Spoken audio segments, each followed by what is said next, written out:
We are facing a very different world today than we have ever faced before.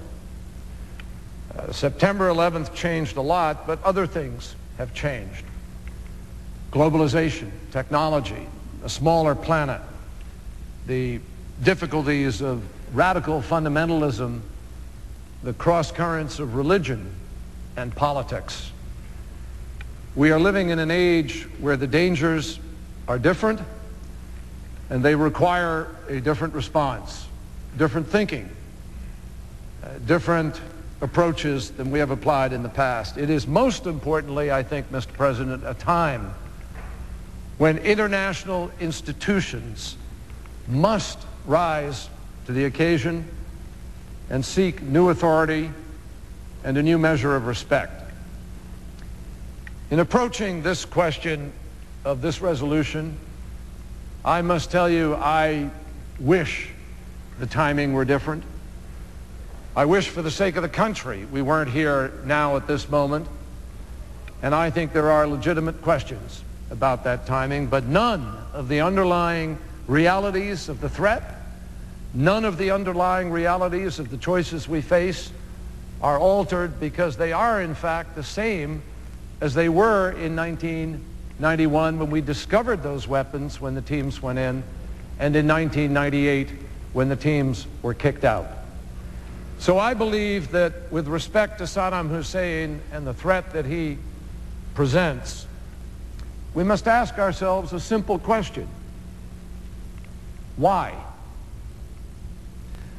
Why is Saddam Hussein pursuing weapons that most nations have agreed to limit or give up?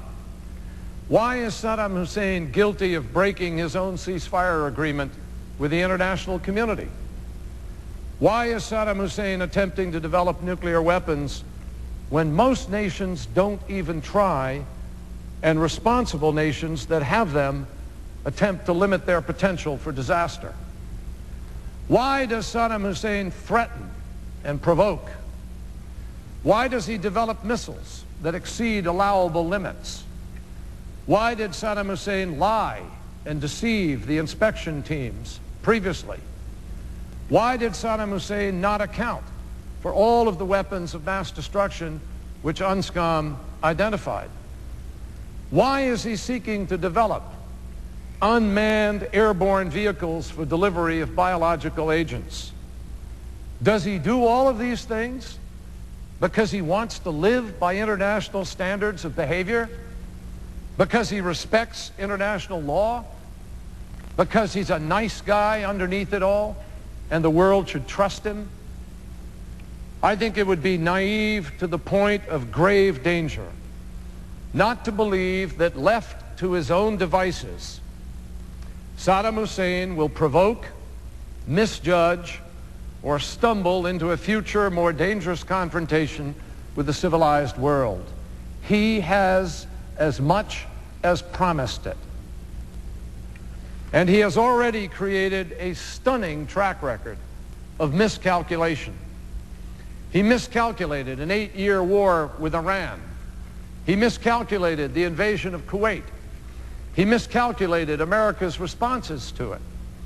He miscalculated the result of setting oil rigs on fire. He miscalculated the impact of sending Scuds into Israel. He miscalculated his own military might. He miscalculated the Arab world's response to his plight. He miscalculated in attempting an assassination of a former president of the United States. And he is miscalculating now America's judgments about his miscalculations. And all those miscalculations are compounded by the rest of history. A brutal, oppressive dictator, guilty of personally murdering and condoning murder and torture, grotesque violence against women, execution of political opponents, a war criminal who used chemical weapons against another nation, and of course, as we know, against his own people, the Kurds. He has diverted funds from oil for food, meant and intended by the international community to go to his own people. He has supported and harbored terrorist groups, particularly radical Palestinian groups such as Abu Nidal, and he has given money to families of suicide murderers in Israel. I mention these not because they are a cause to go to war in and of themselves, as the president previously suggested, but because they tell us a lot about the threat of the weapons of mass destruction and the nature of this man. We should not go to war because these things are in his past, but we should be prepared to go to war because of what they tell us about the future. It is the total of all of these acts that provided the foundation for the world's determination in 1991, at the end of the Gulf War, that Saddam Hussein must, quote, unconditionally accept the destruction, removal, or rendering harmless under international supervision of his chemical and biological weapons and ballistic missile delivery systems, and, quote, unconditionally agree not to acquire or develop nuclear weapons or nuclear weapon usable material. Mr. President, Saddam Hussein signed that agreement. Saddam Hussein is in office today because of that agreement. It is the only reason he survived in 1991. In 1991, the world collectively made a judgment that this man should not have weapons of mass destruction.